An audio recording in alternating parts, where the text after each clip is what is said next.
하나님의 말씀은 사도행전 2장 14절에서 21절의 말씀입니다.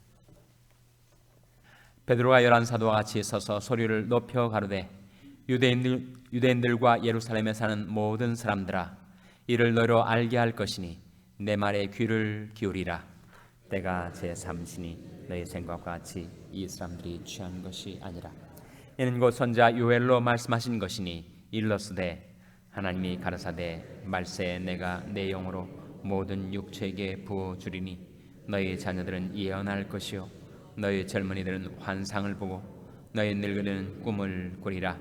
그때 내가 내 영으로 내 남종과 여종들에게 부어 주리니 저희가 예언할 것이요 또 내가 위로 하늘에서는 기사와 아래로 땅에서는 징조를 베풀리니 곧 피와 불과 연기로다. 주의 크고 용화로운 날이 이르기 전에 해가 변하여 어두워지고 달이 변하여 피가 되리라. 누구든지 주의 이름을 부르는 자는 구원을 얻으리라 하였느니라. 아멘. 할렐루야. 서로의 평강의 복을 기원하는 마음으로 샬롬 인사 나누시기 바랍니다. 샬롬. 샬롬. 오늘 수요일 새벽 기도에 잘 나오셨습니다. 오늘은 수요 예배가 저녁 7시 반에 본당에서 드려지게 되겠습니다.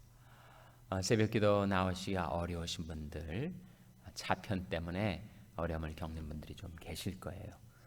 우리 교회 버스 운전자인 한영호 집사님이 건강에 이상이 생겨서 지금 병원에 입원해 계신데 며칠 더 병원에 치료를 받으셔야 할 것 같습니다. 그래서 교회 버스가 움직이질 않으니까 교회 버스를 통해서 새벽 기도에 나오시는 우리 교회 연로하신 어르신들이 새벽 기도 나오는 것이 무척 어렵습니다.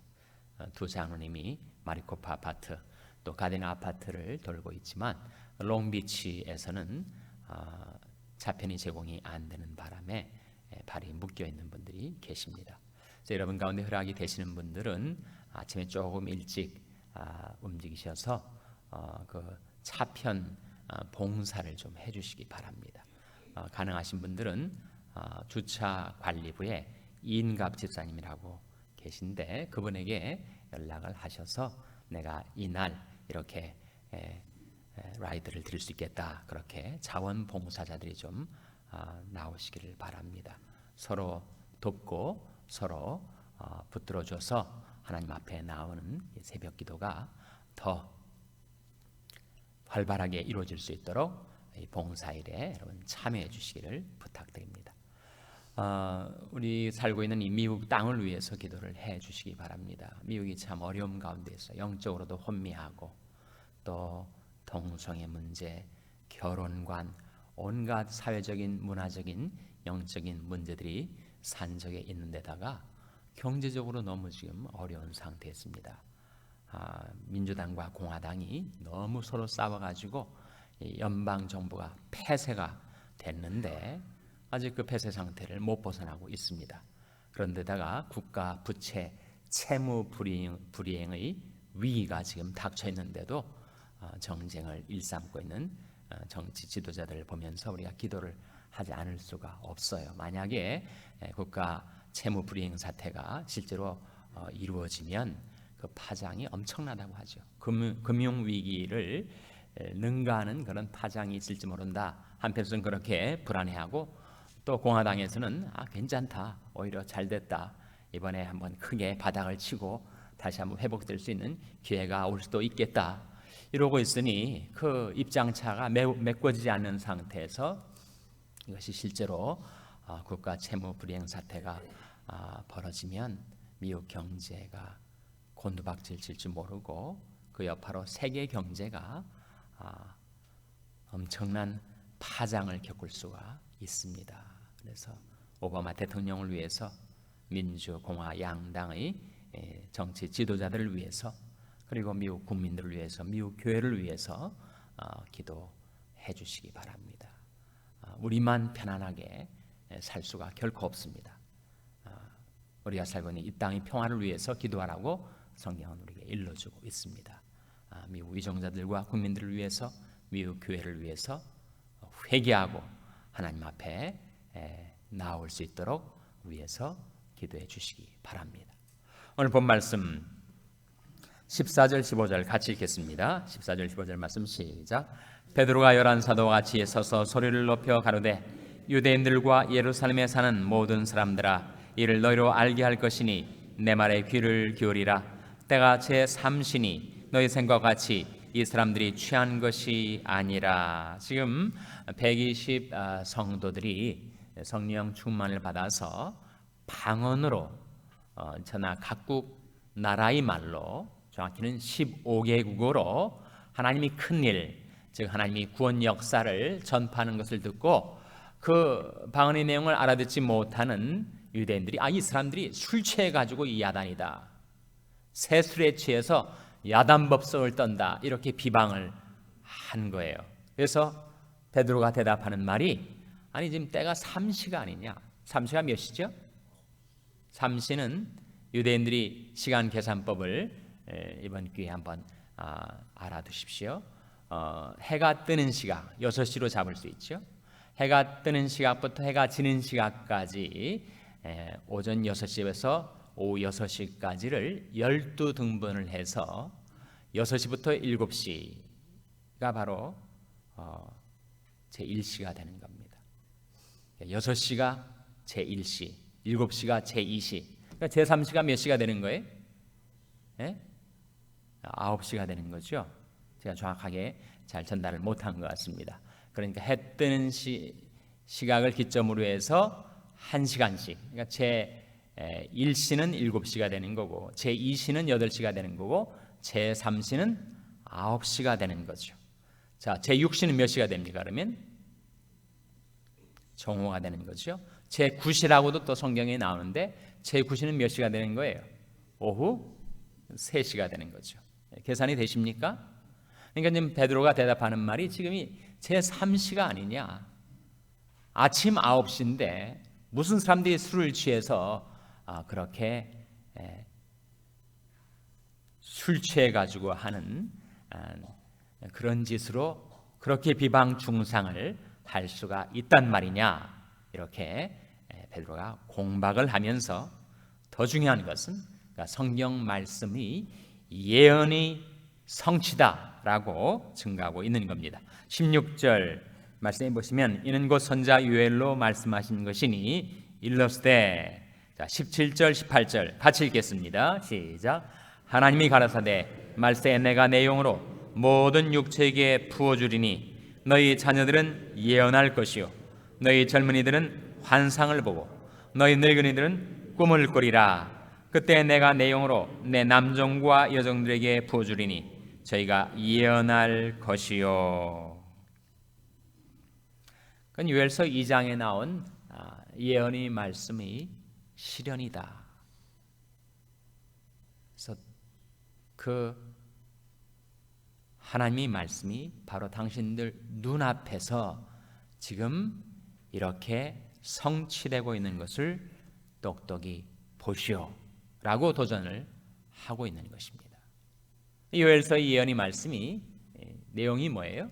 그것은 바로 하나님께서 말세에 메시아의 시대에 이 세상 종말이 가까워 올 때 하나님께서 하나님의 신을 만민에게 부어줄 것이다 라고 하는 약속입니다. 만민에게, 누구에게나 성령 충만이 부어줄 수 있는 약속을 주신 거예요. 그럼 인간 사회를 나누는 요소들이 있습니다. 그것이 세상의 모든 조직, 기관, 정부든 교회든 가정이든 공동체를 분열시키는 요소들이 몇 가지가 있어요. 그것이 바로 젠더라고 해서 남녀 간의 성별로 나눠집니다. 누가 더 우위를 차지하는가? 남성과 여성들이 서로 갈라지고 싸워요. 또 다른 하나의 요인은 바로 레이스입니다. 인종이죠. 그래서 인종 간에 서로 차별을 하고 갈등을 일으키고 싸운단 말이에요. 미국에는 수많은 인종들이 모여 살고 있으니 항상 분열의 소지가 있는 거죠. 미국과 같은 많은 민족들이 모여 사는 곳만 그러하니까 그렇지 않습니다. 한국 사회도 얼마나 인종차별이 많은지, 외국 노동자들을 괄시하고 그리고 억압하고 하는 일들이 일어나고, 똑같은 인종 안에서도 또 인간차별을 또 하죠. 그래서 성별의 문제, 젠더의 문제와 또한 인종의 문제, 레이스의 문제가 공동체를 분열시키는 요인이 되고 있고, 또 하나가 바로 클래스의 문제입니다. 클래스라는 것은 바로 계층의 문제죠.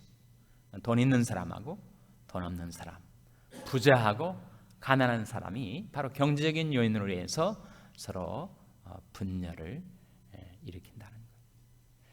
그 세 가지가 항상 어느 시대나 공동체의 분열을 위협하는 요인이 되어 왔습니다. 거기에 또 한 가지, 오늘날은 더 그것이 심한데, 또 한 가지 분열의 요소가 있다면 그것은 바로 에이지, 연령의 문제예요. 한국 사회는 노년층하고 청년층하고 너무 많이 갭이 있습니다. 미국 사회도 크게 다르지 않죠. 그래서 이 네 가지 요소 때문에 가정이든 교회든 정부든 나라든 모든 공동체들이 분열의 위협을 직면하게 되는 겁니다. 근데 하나님께서 말세 하나님이 신을 부어주실 때에는 그 모든 분열의 요소를 넘어서서 누구에게나 회개하고 돌이켜 주 예수 그리스도의 이름을 부르는 자에게 하나님께서는 성령 충만을 주실 약속을 하셨다는 거예요. 그래서 오늘 본 말씀에 보시면 이런 내용들이 나오죠. 17절 말씀에 하나님이 가라사대 말세에 내가 내 영으로 모든 육체에게 부어줄 것이다. 살아 숨쉬고 움직이는 모든 생명체에게, 모든 인간에게 내 영을 부어줄 것이다. 그래서 너희 자녀들은 예언할 것이요 너희 젊은이들은 환상을 보고 너희 늙은이들은 꿈을 꾸리라 하는 말씀 가운데 자녀들, 젊은이들, 늙은이들 뭘 가리키는 거예요? 에이지의 문제를 넘어서서 그것이 유년이든 청년이든 노년이든 상관없이 내가 나의 신을 부어줄 것이다. 그 다음에 18절 말씀에 그때 내가 내 영으로 내 남종과 여종들에게 부어주겠다. 남종과 여종, 클래스의 문제죠. 그럼 부유한 사람, 중산층만이 아니라 노예들에게도, 종들에게도 이 남종과 여종은 하나님의 종이라는 의미에서의 종이 아니라 그 당시 고대 사회에서의 노예들을 가리킨단 말이에요. 그러니까 노예들에게도 하나님의 신을 부어줄 것이다. 거기에 인종차별도 없고 유대인만이 아니라는 거죠. 회개하고 돌아온 모든 이방인들에게도. 그래서 젠더의 문제, 성별의 문제, 그리고 레이스의 문제, 인종의 문제, 그리고 클래스의 문제, 계층의 문제, 심지어 연령의 문제 이르기까지 모든 분열의 장벽을 넘어서서 하나님께서는 회개하고 주의 이름을 부르는 자에게 하나님의 신을 부어줄 것이다.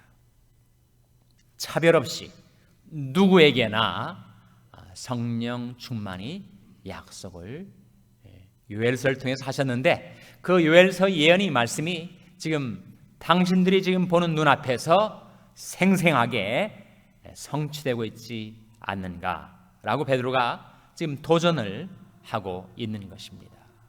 그럼 우리가 하나님의 신을 받으면 우리는 예언을 하고 비전을 보고 꿈을 꾸고 환상을 향하여 살아갈 수가 있다는 거예요. 하나님이 주신 비전을 보고 미션을 깨닫고 그것을 감당하며 살 수 있는 그런 능력이 우리에게 약속되어 있습니다. 누구에게 그 놀라운 약속이 실현이 될 것인가? 오늘 본 말씀해 보시면 21절 같이 읽겠습니다. 21절 말씀 시작. 누구든지 주의 이름을 부르는 자는 구원을 얻으리라 하였느니라. 누구에게 구원이 약속되어 있다고요? 누구든지 주의 이름을 부르는 자. 누가 주의 이름을 부를 수 있죠? 회개하고 주님을 믿는 자가 주의 이름을 부르게 됩니다. 시카고에 있던 한 목사님이 한국에서 처남 가족이 와가지고 두 부부가 자동차를 타고 캐나다 여행을 갔어요. 겨울철인데 캐나다의 그 광활한 땅에 일직선으로 뻗어 있는 그 겨울 고속도로를 달리는데 앞과 뒤에서 거대한 트랙터 트레일러가 이 차를 받게 돼서 꼼짝없이 거기에 끼어가지고 죽을 그런 위기 순간, 그 목사님 되는 매부가 주여라고 부르짖고 우리를 살려달라고 구해달라고 울부짖었다는 거예요. 극적으로 거기서 벗어나가지고 차가 이제 안전 운행을 하게 되는데 옆에 있던 한국에서 온 처남이 울음을 터뜨리는 거예요. 그래서 당신 우리 괜찮다고 왜 우느냐고 그랬더니 매형이 살려달라고 주의 이름, 주를 부를 때 자기는 부를 이름이 없더라는 거예요. 자신이 위기에 빠졌을 때 자기를 구해달라고 부를 이름이 없는 인생은 비참한 인생입니다. 누구든지 주의 이름을 부르는 자는 구원을 얻으리라. 여러분 지금 어떠한 위기, 어떠한 시험, 어떠한 환난에 여러분이 지금 발이 빠져들고 있든지, 여러분의 자녀들이 세상에서 어떤 유혹을 받고 어떤 위험 속에 지금 처해 있든지, 누구든지 주의 이름을 부르는 자는 구원을 얻으리라. 하나님께로 회개하고 돌이켜서 우리를 구원하시기 위하여 오신 구세주 우리 주 예수 그리스도의 이름을 부를 때 하나님께서 여러분과 여러분의 자녀들 모든 시험과 환난에서 구원하여 주시고 약속하신 하나님의 신을 충만히 부어주시기를 주님의 이름으로 축원합니다. 기도하시겠습니다. 오늘 말씀을 기억하며 하나님